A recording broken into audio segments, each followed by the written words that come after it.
Hi everybody, welcome to another video. I've been wanting to make this video for a while now. There's been a big Bard update. I forget when, probably 2 months ago at this point. The Bard's got a Bard Codex. The Bard was pretty good before the Codex, but now the Codex has made them pretty overpowered. They're extremely powerful, strong, especially with certain synergies, and I'll talk about those in this video. For now, I'll just kind of explain the build. I've been running this build for such a long time now with the Bard. It's a provoke Bard, so you have Discordance, Musicianship, and Provocation, the basic 3 skills. And then from there you have Tactics. Sorry, I'm going to get away from the cats and dogs. They're loud. Alright. So we have Tactics, Healing, which I've always liked. I don't like running a Bard without healing, but if you want to run without healing, Chivalry is an option, which is pretty good. Or you can do, if you're a Peace Bard, you can do Alchemy instead of healing. And then I like running Archery as a provoke Bard just because you stay out of the chaos and you can kind of see better what's going on. Barding breaks happen sometimes when you're provoking, and it's hard to know, like, alright, which creature is broken and which one needs to be rebarded. But with Archery, you stand at a distance and you can kind of see things a little better, I think. And then the last skill is Anatomy. Since the Anatomy update, where it makes your finishers go off more often, Anatomy is very valuable for hitting those finishers. I think I need to fix the weapon profile real quick. So we're just going to complete the weapon profile. Of course, it downloads all of them, so you have a bag full of crap. All we want is the Archery one, which is the one we already had in our bag. So the Codex is amazing for the provoke Bard, even non-Bard characters, but if you get 2 creatures standing next to each other, Incendiary is fantastic. It deals 10% per ranking towards a random enemy within 2 tiles, so you hit 2 enemies at once. At this point, it's 40% damage. Whatever you do to one mob goes to the next. And when you're provoking, 2 mobs stand next to each other, so you're always hitting 2 mobs at once. And if they're both discorded, you get an additional bonus damage to them, which is very, very strong. And then Ricochet is the finisher that you want to choose. So Ricochet hits up to 3 enemies within 8 tiles, which is a huge radius, and you do 300 damage of your original hit to those 3 targets. And then when you have them double barded, basically you get that, I believe it's 100% damage increase. It's just so strong. I would even say it's overpowered because it's stronger than the procs for the most part. But yeah, the other stances are fine. They just won't be as great as Incendiary. Incendiary is just like beyond powerful. Alright, so let's see. I wonder if we need to know anything else. As far as the instrument goes, I do have the best instrument on me right now, is Supremely. It'll give me a bonus of 25 points, I think, towards my barding. Yeah, 25 points, which is a lot. On live, I either use a Supremely instrument if I have it, or I'll just use an Averwood. You don't have to use the fanciest weapons in the world. You're pretty solid without them, especially if you have a high barding, not high barding, but high aspect. I have a tier 14 here. On live, I think it's tier 12, but it's still good. Even like a tier, I would say tier 8 or so, you can pretty much bard anything like demons and whatnot without fail, or with very little failure. So the Barding Codex is complete here, and I have most of the damage bonus increases here. Sing Your Own Praises is a huge damage bonus, 45% towards your damage, and then it decreases that for anyone else in your party. Revolutionary Song, I have leftover points, so I put towards that just by 1 point. Provoked creatures do a little more damage to each other. Ensemble is one I like to use. You get a 24 damage bonus if you have a creature double barded. And then Perfect Pitch. You don't need Perfect Pitch, but I like Perfect Pitch for Shadowspire specifically. I'll turn it off for any other dungeon because you really don't need it. It increases your barding success chance by 10% per level. So we have a 20% chance increase there. And then we have Reverb, which is a 5% at level 1 damage increase towards your most recent barding creatures. So yeah, there's a lot of stuff you can play with in here. Like you can increase your barding range for your provoking. You can put the range up quite a bit. What is it, 24 tiles, which is insane. That's if you have to run off screen, basically. I don't know when you're going to be doing that with provoking, but who knows. All right. So I am going to zap right towards Shadowspire. I think we're going to go inside, and we could turn on damage too. I'll try to keep track of that. I'm not very good at that sometimes.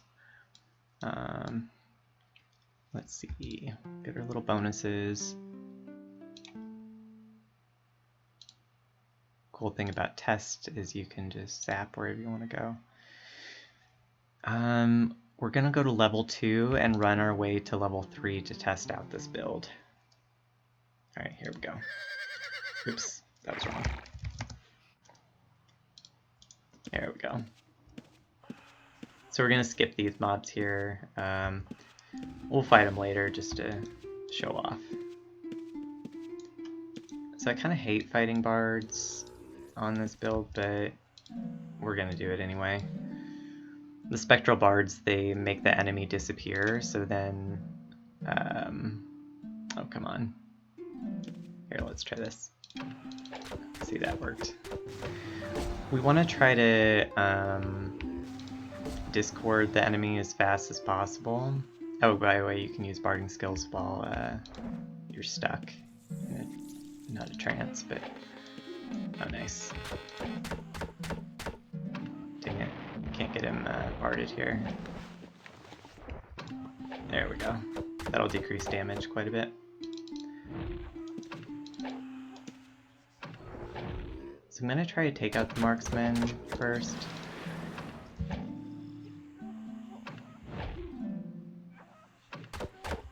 He kind of hurts even when barded. So you do fail these. Oops, I'll start this test here. I'm surprised I'm failing as much as I am because on live I don't seem to do that so much. It's mostly luck. But you see how much damage I'm doing. I'm doing 212 to him while 238 to him. That's the Incendiary doing its magic. Alright, let's get this Lancer over here. We want to get the marksman off of us as soon as possible because he actually does do a lot of damage, even when barded. And then we'll take care of him here. Bring him over to... oh, let's bring him here. I don't really want to fight the marksman. That didn't work. Oops. There we go. I kind of hate fighting the grave bugs too because they eat corpses. They heal so much.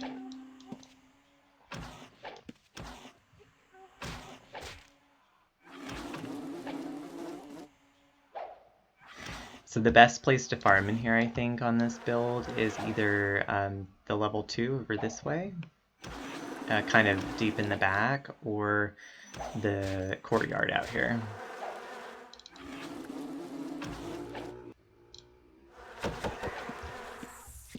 You saw the finisher, how much it did.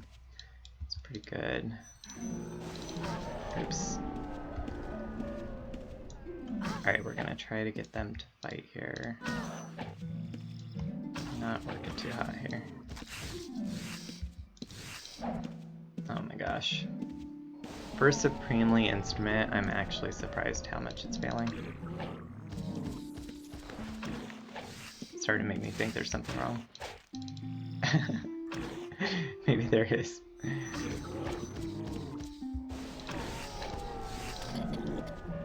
Oh goodness.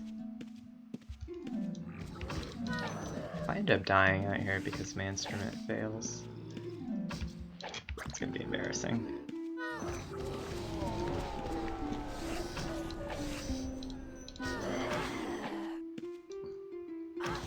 The death cap is a really good one to use against other enemies, so that's generally the one you want to grab first.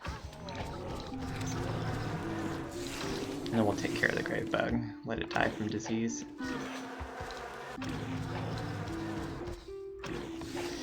Yeah, so the failing, as much failing as I did, that's not typical. As you can see now, I had a few successful hits. Not really sure what was going on. Alright, so Corpse Flower, we need to get him again. Oh, great.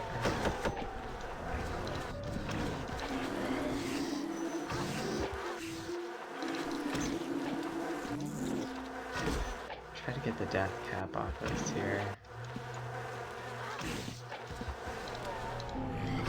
There we go.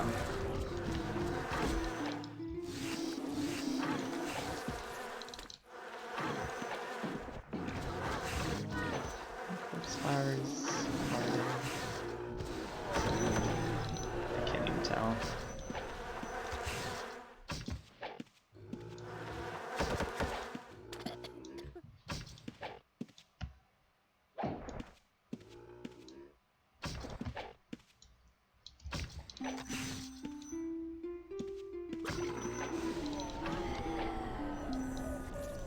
Oops. The Neurosis hit us right after he died. Full damage.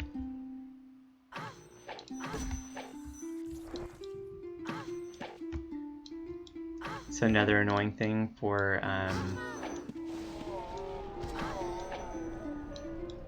let's see, for procs, you have to be within 6 tiles of the enemy, or else it doesn't do anything.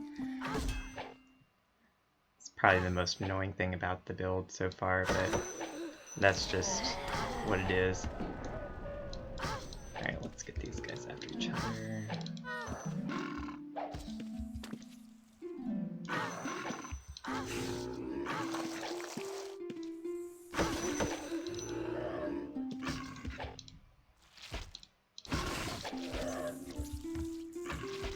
I'm dealing with a little bit of lagginess here. Oh no.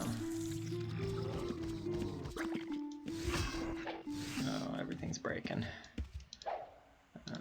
It's not broken. There we go. Just let them fight each other for a little bit.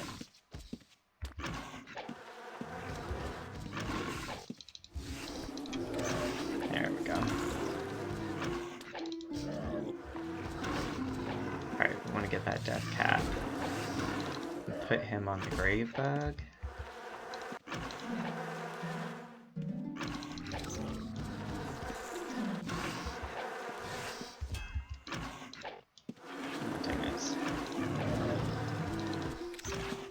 Silly grave bug.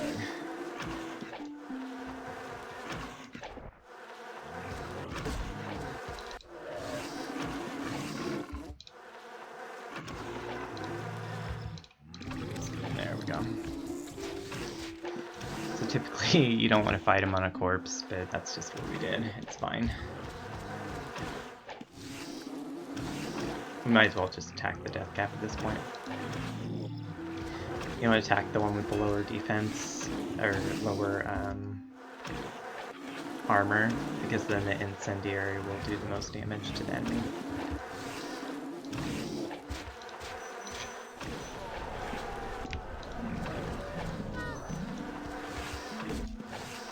Try to get soldiers off this here. There we go. It's still just supported, provoked. Dang it.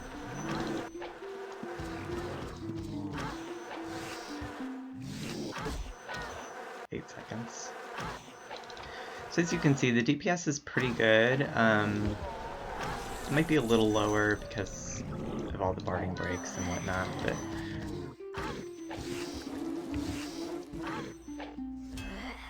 I didn't get any refresh potions, so I'm just gonna have to deal with the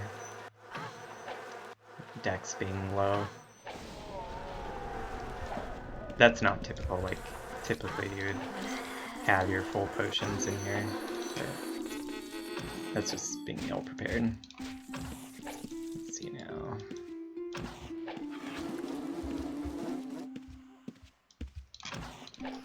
There we go.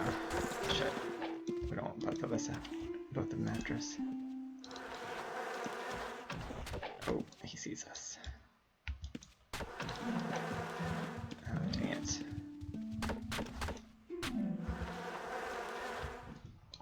It's so laggy. It's not good. But you kind of get the idea of the bard in a harder place like this. It's pretty good DPS overall, being in Shadow Spire. We're gonna try going somewhere else since I am dealing with so much lag. So let's do one of our typical dungeons here. The lower areas in Archery are great.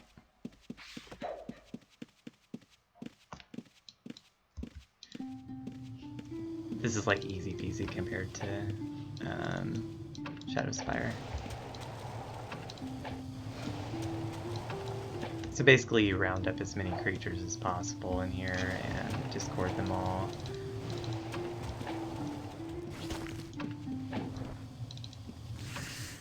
We like the Executioner. They're pretty good. Aw, dang it. Well, not when they disappear. So you see how the finisher worked? It kind of took out 2 enemies at once there. That's what you can do with this build in general. I do want to double check. Oh, really?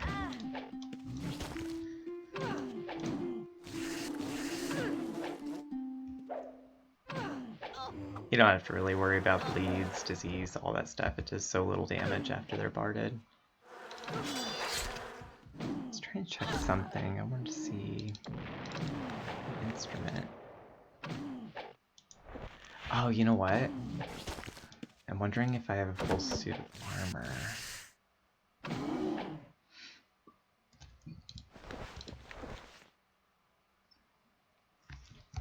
Let's see. I'm sure I do. Yeah, lyrics aspect here. Oh yeah, I know why. You know, on live I have a chain. It's not very filled out, so the bonuses with the instrument here should be higher than the chain that I use on live, but it's still very helpful, I guess. Oops. We're just gonna run in the middle. Nope. That's okay. Here we're gonna make them fight. Oops.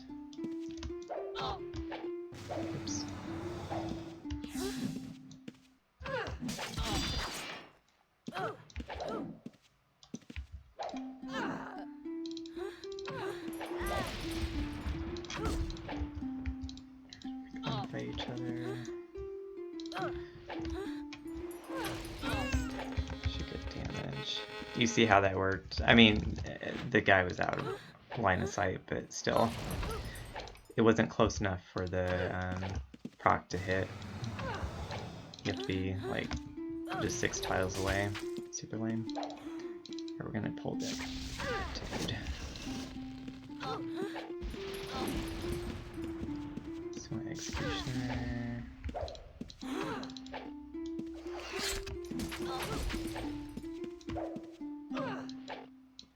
I usually like getting the whole room prepared to fight each other.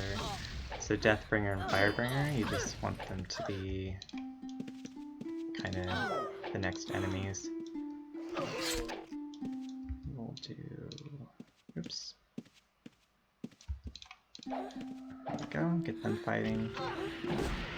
These Pyromancers, you don't want them to hit you with full damage too long here. Pretty strong. There we go. So focus on the big enemies first, just in case... oops. Just in case someone comes around and tries to steal the kills. Here, we'll just have them fight each other.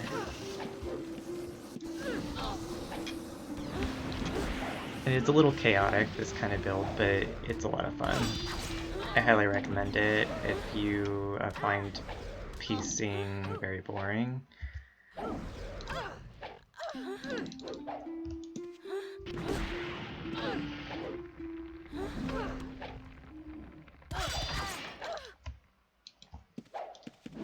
If your big enemies die before you're ready, just grab little enemies like Cave Bat, just to fight for you.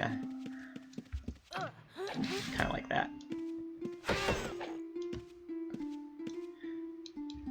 Best enemy in here is the Hierarch. We'll get them fighting each other here.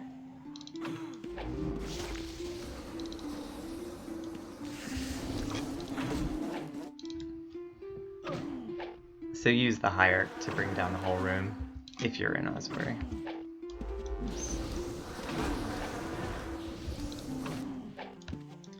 Let's see here.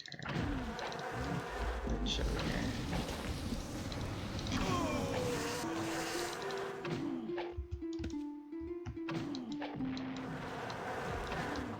And fight each other.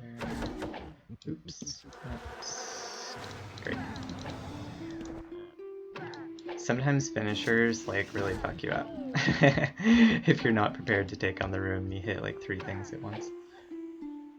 It's kind of funny. I mean, I've gotten killed once by doing that.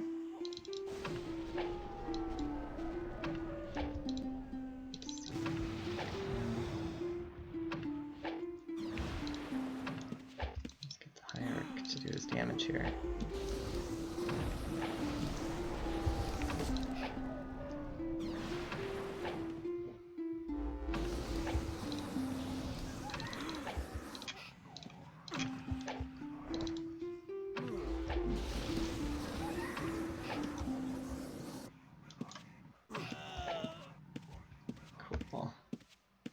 So as you can see, it's pretty easy overall to play this build, especially when you start adding a chain to the mix.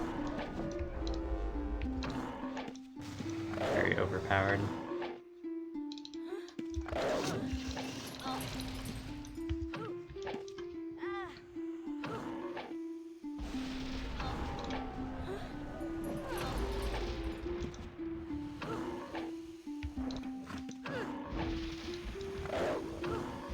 So if you do get tired of hearing an instrument sound, pick the drums as your instrument. I think I already discorded them.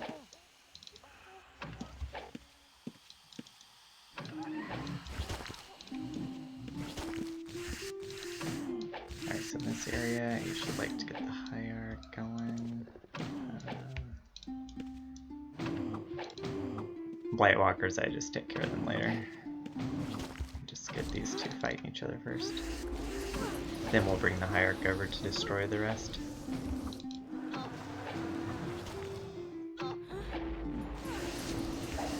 Just getting primed.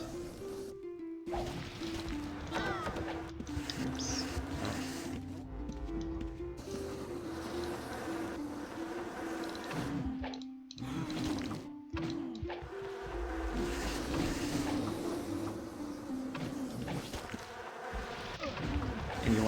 have the higher go after both the Blightwalkers at the same time, pretty much, because then the fire hits both of them. There we go with the finisher. Just like an aspect proc.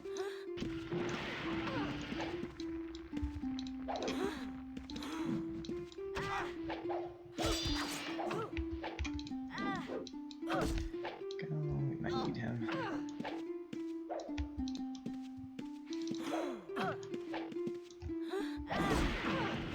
Let's bring him over.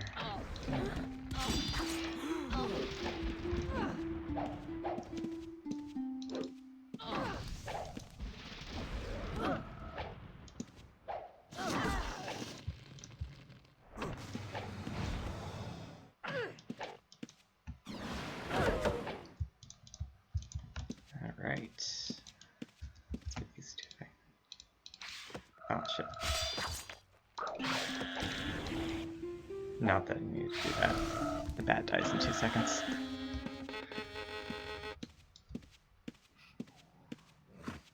Let's see here.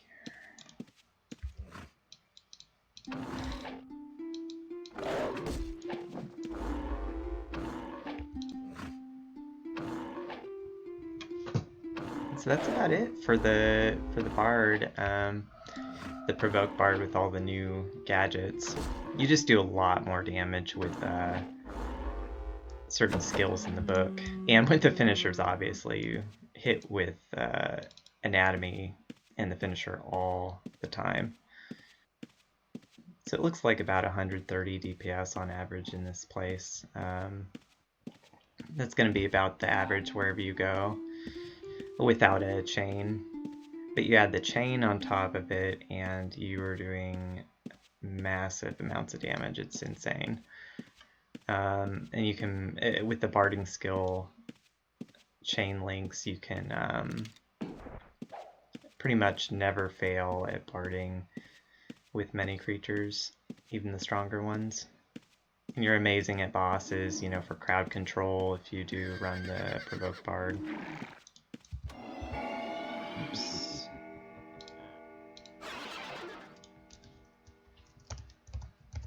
Alright.